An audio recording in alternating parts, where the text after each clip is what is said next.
O Moído do Dia. Informações sobre o que acontece diariamente na cidade e região.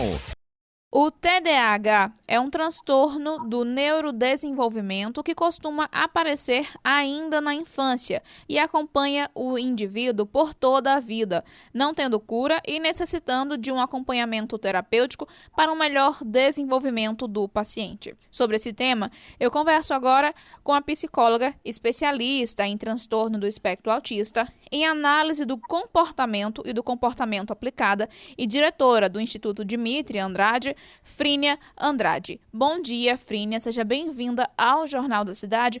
Começa explicando pra gente como o TDAH geralmente se apresenta.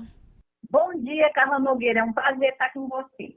Quando a gente pensa no diagnóstico do TDAH, ele é um diagnóstico que ocorre na infância, geralmente quando a criança está ali na idade de alfabetização. A escola é quem traz essa notícia, que vai trazer que a criança apresenta desatenção, inquietude e impulsividade. Então, diante disso, a gente encaminha essa criança geralmente é encaminhada para um processo de avaliação. Frínia, nós temos visto muito ultimamente os casos chamados de diagnósticos da internet, que é quando a pessoa ela vê um vídeo que lista os sintomas de alguma doença ou de alguma síndrome e já diz logo, eu tenho isso.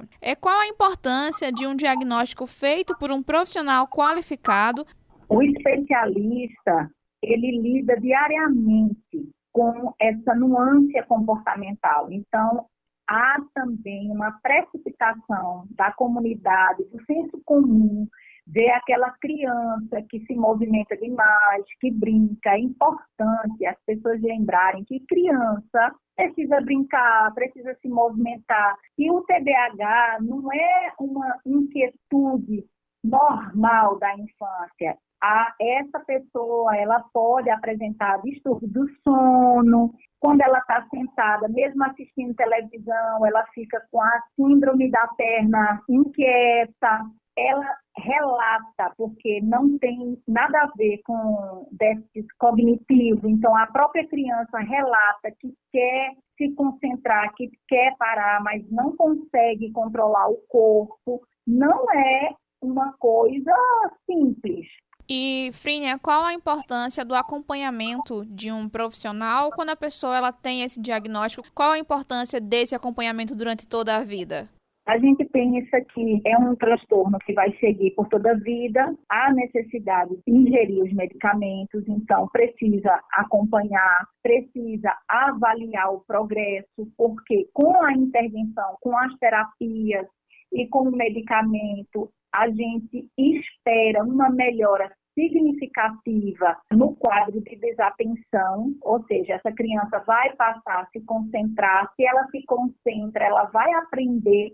Então, o profissional ele consegue mensurar a melhora, assim como também, em alguns casos, existe a necessidade de fazer dosagem medicamentosa para mais ou para menos. Então, só o médico é que pode fazer essa prescrição do medicamento e ele tem que acompanhar, porque todo medicamento pode apresentar, em algum momento, um efeito colateral. E, Frínia, para a gente encerrar, nós estamos na semana, que debate esse tema, que debate o TDAH. Qual a importância de ter uma semana que fale sobre isso? Porque é importante debater o TDAH. Porque o TDAH ele é muito confundido com criança sem limite, com criança mal educada, com a criança preguiçosa. E isso gera demandas emocionais significativas para qualquer sujeito. Então, a criança não está aprendendo por uma escolha dela. Ela não está aprendendo porque ela não consegue se manter atenta. Ela não consegue controlar o corpo dela. Então, essa semana de conscientização, ela vem para combater o preconceito, explicar que a razão da criança se comportar desta forma e conscientizar as pessoas nesse trabalho. Muito obrigada pela sua entrevista, Frínia. Eu que agradeço. No Moído do Dia de hoje, nós conversamos com a psicóloga, especialista em transtorno do espectro autista, em análise do comportamento e do comportamento aplicada, Frínia Andrade, que nesta Semana Nacional de Conscientização sobre o transtorno de déficit de atenção com hiperatividade, trouxe alguns dos sintomas desta síndrome e a importância do acompanhamento profissional nestes casos. Carla Nogueira, Rádio Cidade, todo mundo ouve, todo mundo vê.